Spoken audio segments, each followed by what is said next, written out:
Hello guys, pero guys, meron naman akong katanungan na sasagutin. Katanungan na sasagutin ko ay ayon sa katanungan ni, tawagin na lang natin siya sa pangalan na Princess. So, basahin ko muna yung katanungan niya guys ha. Ano lang naman to, short lang. So, sabi niya, hello po sis, pwede pa ba akong mag-apply Singapore? I work Hong Kong before. 8 years, I'm a passport holder. 50 years old pero malakas pa po magtrabaho. Please hoping that you can help me find a good agency po. Thank you po. Okay.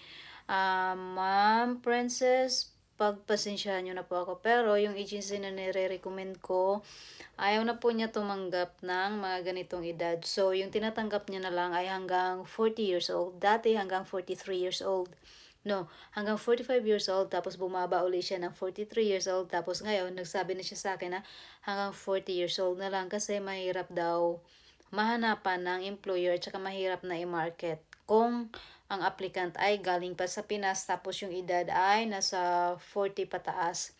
So, sa Singapore, at 50 years old, pwede ka pa naman makapag-work as a DH.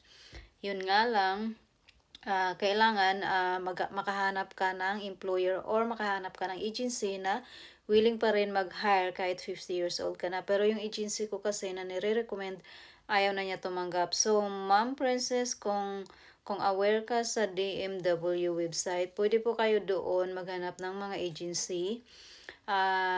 Maraming agency doon na nag-hire kahit yung mga edad mga ganito na, 50 na.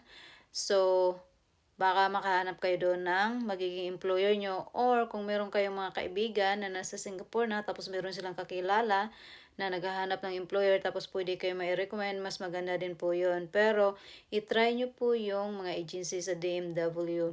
So pwede ko rin ilalagay dito yung link ng short video ko na kasi meron akong kinuha doon na meron akong short video about sa mga agency na ang nagpo-post talaga ay galing sa DMW. Kumbaga yung DMW talaga yung nagpo-post. Yung POAA ba yun? O POAA, ganun. So, or pwede kayo pumunta diretso sa POAA agency or dun sa government natin.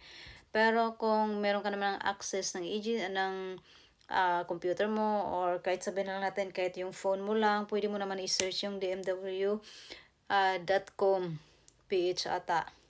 So, ibibigay ko rin yung link dito, yung link na sinasabi ko sa iyo na merong mga agency na pwede mo siyang pagpipilian, may mga address na sila doon, may mga contact info na sila, or pwede mo rin puntahan yung agency mismo nila tapos doon ka mag-apply.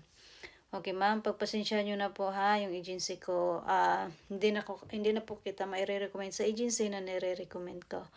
Okay ma'am, sana nasagot ko yung katanungan mo, pero kung meron ka pang ibang katanungan, just comment below lang. See you, have a good day.